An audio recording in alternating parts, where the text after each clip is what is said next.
The phone rings in the home of Jessica Reyes. A port agent for a Chinese fishing company tells her she's needed at one of the local hospitals to translate for an Indonesian deckhand. The port agent describes the problem as a stomachache. Por eso ese día yo estaba en la casa de sí donde yo vivía y me llamaron. ¿Estás ocupada? A las 2 de la mañana llega un barco. This wasn't the first time Reyes had been hired to interpret for a crew member in distress. As Montevideo has become a regular stop for Chinese fishing boats, she has received hundreds of similar calls. Most of the deckhands on Chinese fishing boats are Indonesians, and she is the only Bahasa-capable interpreter in the city. La china me llama, me dice, mira, te va a pasar a buscar un remix a las 2 de la mañana. At the hospital, Reyes found a young man named Daniel Arirang. He was in his early 20s, lying on a gurney in the ambulance bay.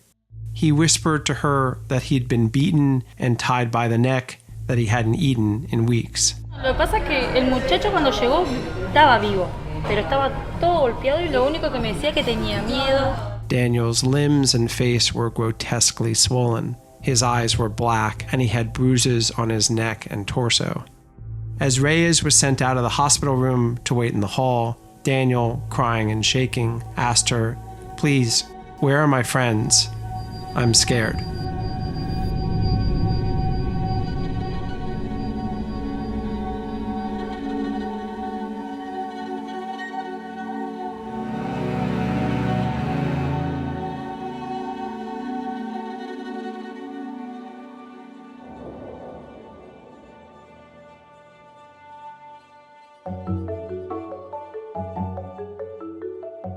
The youngest of 3 brothers, Daniel grew up on the Indonesian island of Sumatra.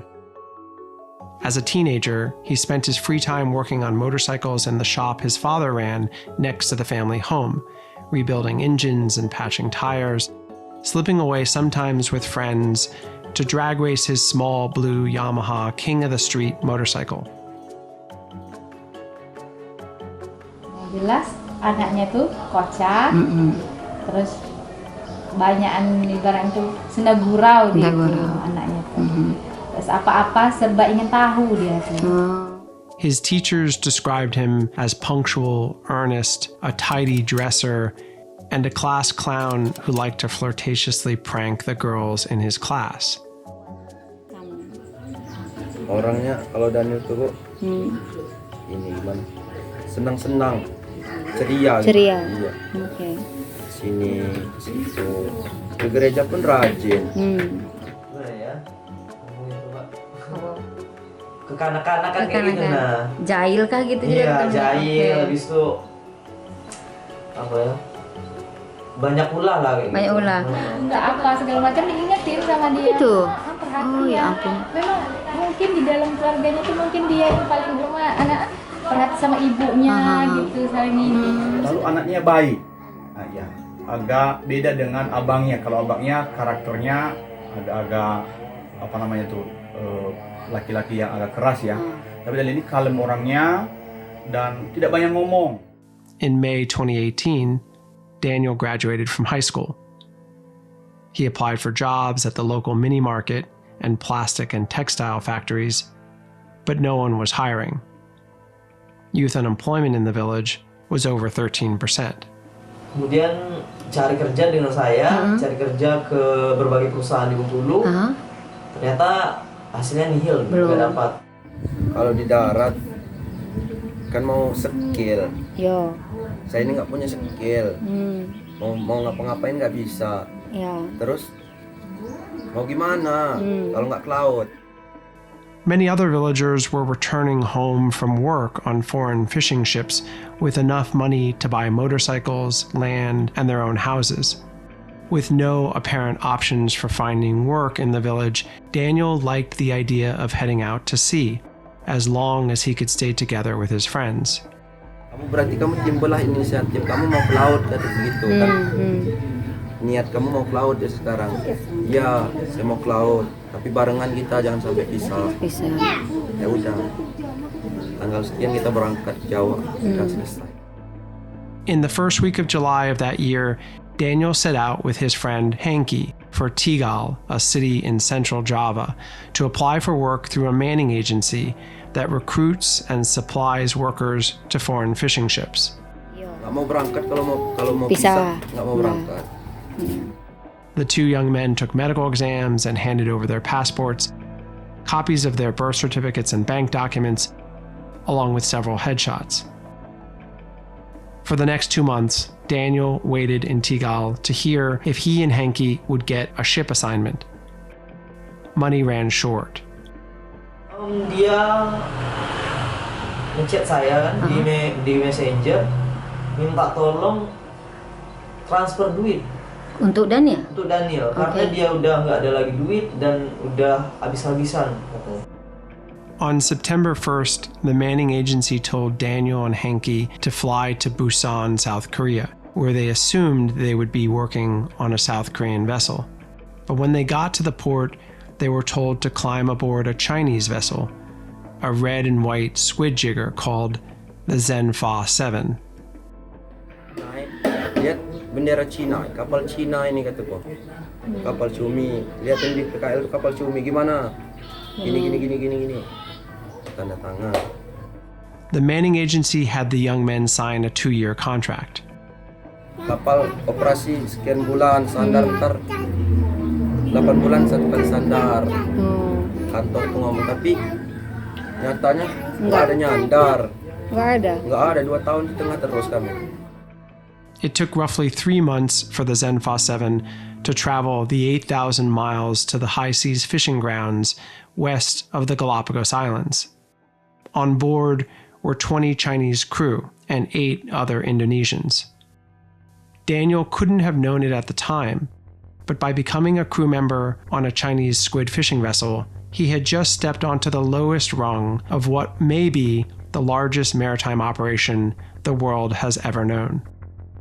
And on the Zhenfa 7, Daniel and his friends had entered a world of neglect and violence, one in which they would be captives with little to no hope for escape. Intinya sangat tidak dikasih apa-apa, dikekang, dikandang seperti di penjara, posisi di kapal itu. The officers on the ship, all of whom were Chinese, were especially rough with the Indonesian deckhands. The bosun, or deck boss, slapped or punched the Indonesians for mistakes, slights, or slowness. Kerja sama orang Cina itu sangat-sangat buruk lah. Tidak bisa diulangi lagi intinya. Kasar sekali kalau kita. Kalau main tangan sering mandornya nih anak kok. Dan orang Indonesia kan nggak punya harga diri lah kita kayak gitu kan dipegang kepala. Kita selama 1 tahun itu dikasih air minum yang kotor, sedangkan orang Cinanya sendiri dapat jatahan air bersih yang layak diminum, sedangkan orang Indonesia itu selama 1 tahun di situ itu minumnya air kotor terus. For rations, the Zhenfa 7's deckhands were given 2 boxes of instant noodles per week. Additional snacks, coffee, and cigarettes were deducted from their paychecks. Ya, supermi itu kan jatah Bu. Kalau kebutuhan lain seperti rokok ataupun kopi, snack segala macam itu kan masuk bon. Oh, kita beli sebenarnya. Ya, beda kalau dengan jatah. Chinese crew members were occasionally allowed to use the satellite phone on the ship's bridge to make calls. But when Daniel and the other Indonesians asked to call home, the captain refused. Daniel's family would go over a year before hearing anything from him. Yang saya rasakan paling sulit itu menghubungi keluarga. Posisi itu rasanya sangat sulit sekali untuk menghubungi keluarga, karena saya tidak dikasih wifi, tidak dikasih telepon sama kapten. Gak bakalan lebih enak dari orang Cina. Orang Cina situ naik ke atas nelpon. Tahu kami tuh, lihat nelpon itu.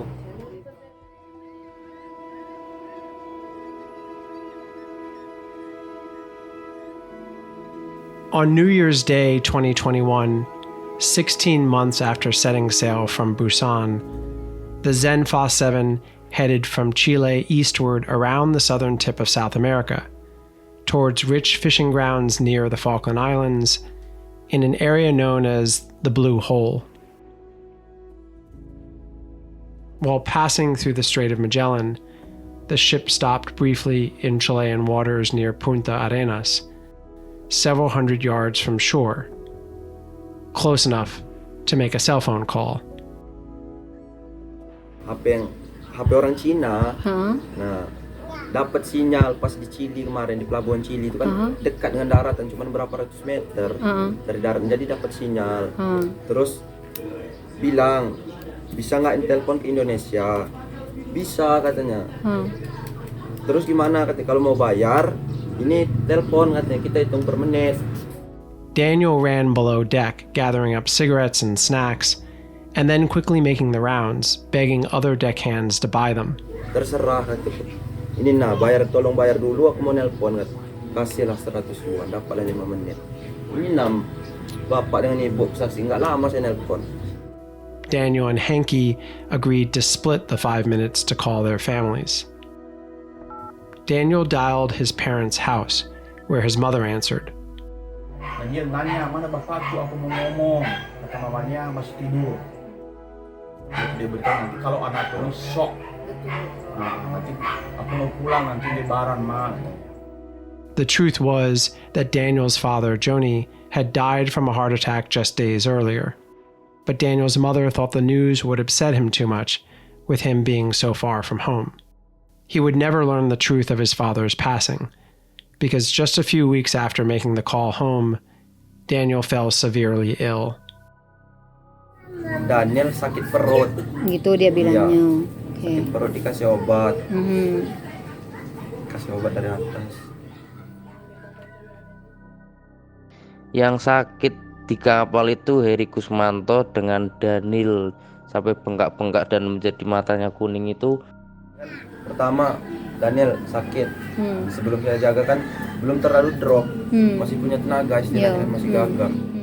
For weeks, as Daniel's condition slowly deteriorated, the other Indonesians on board pleaded with the captain to allow Daniel to get onshore medical attention. But the captain refused to leave the fishing grounds. Setelah 1 bulan berjalan, kondisi semakin drop. Nah disitulah gimana caranya nih. Dan pas di Argentina sudah parah, kita berontak sama kapten untuk memulangkan Daniel. Orang Indonesia, semua orang Indonesia ngomong sama itu. Kalau sampai enggak, kami nggak mau kerja lagi, mau pulang semua. The captain finally acquiesced on March 2nd, transferring Daniel to a nearby fuel tanker called the Marlin, which agreed to carry him to Montevideo. Hati-hati, saya bilang, saya pegang pundaknya. Hati-hati Nel, kamu di sana mudah-mudahan nggak lama sehat, kataku bisa pulang. Ya udah katanya. Pasangin lip jacket segala macam lah itu. Jadi kirimlah Daniel ini tadi ke kapal.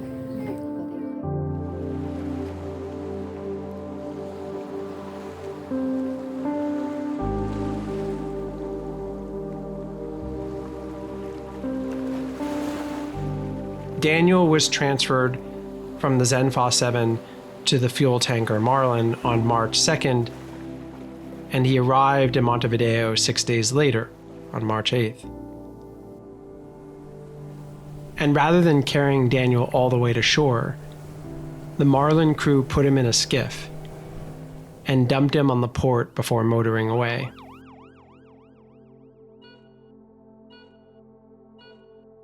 Just over 2 hours after arriving at the hospital, Daniel Arirang died. Daniel most likely died from a form of acute malnutrition known as beriberi, caused by a lack of vitamin B1, also known as thiamine. Experts say that allowing workers on fishing ships to contract and die from beriberi constitutes criminal neglect, because the disease is so easily prevented through proper nutrition or vitamin pills and can be treated when it occurs. Daniel's body was flown from Montevideo to Jakarta on April 22nd, The next day, it was driven by ambulance to his family home in Bengkulu, where a crowd of villagers lined the road to pay their respects.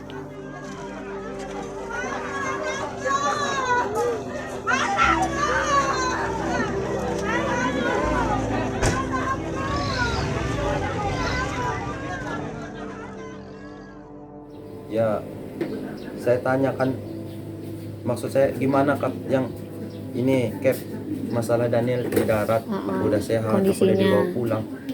Ya kaptennya gitu-gitulah, Bo, kayak menghindar istilahnya. Terus ngomong-ngomong apa-apa masalah Indonesia gimana hidup di sana kan. For over 3 months, the captain of the Zenfa 7 kept Daniel's death a secret from Henki and the other Indonesian deckhands as they continued their fishing operations. It wasn't until after they had disembarked from the Zenfa 7 on July 2nd that they learned of Daniel's fate. Baru tahu kami gitu dari teman kapal sebelah kami. Kami di kapal itu ada tahu, sekira kami sehat pulang. Nah disitulah kami tahu Daniel udah nggak ada lagi di Singapura.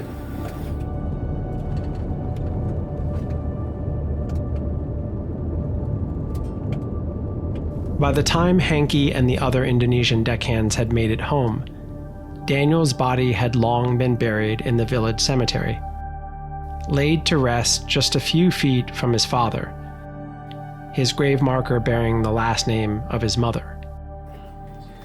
Berangkat, ya niatkan mau berangkat dari sini kan, mau bantuin orang tua, Bu. Ya. Tujuan kami itu mau gitu. Terus sampai di sana, ntar kalau pulang uangnya kamu mau ngapain? Uang mau kamu taruh di mana atau mau kamu bikin apa kan? Sharing lah istilahnya, cerita.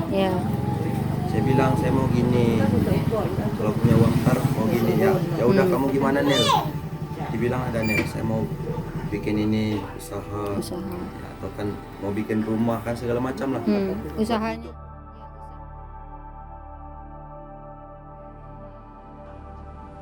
Tapi kalau kita nyeritakan Mbak pada saat ini, belum sanggup kan, tapi ya buktinya kamu sendiri kan melihat posisi sekarang, ya gimana lah.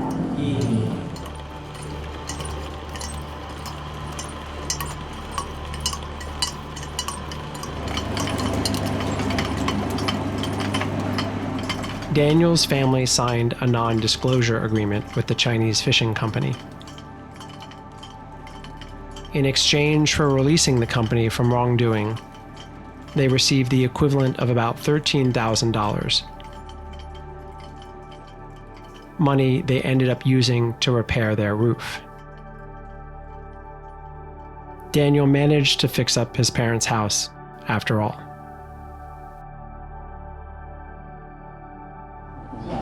Sembilan lah namanya ditinggal anak kami ini Nggak boleh diungkapkan. Iya, namanya udah umur ya umur.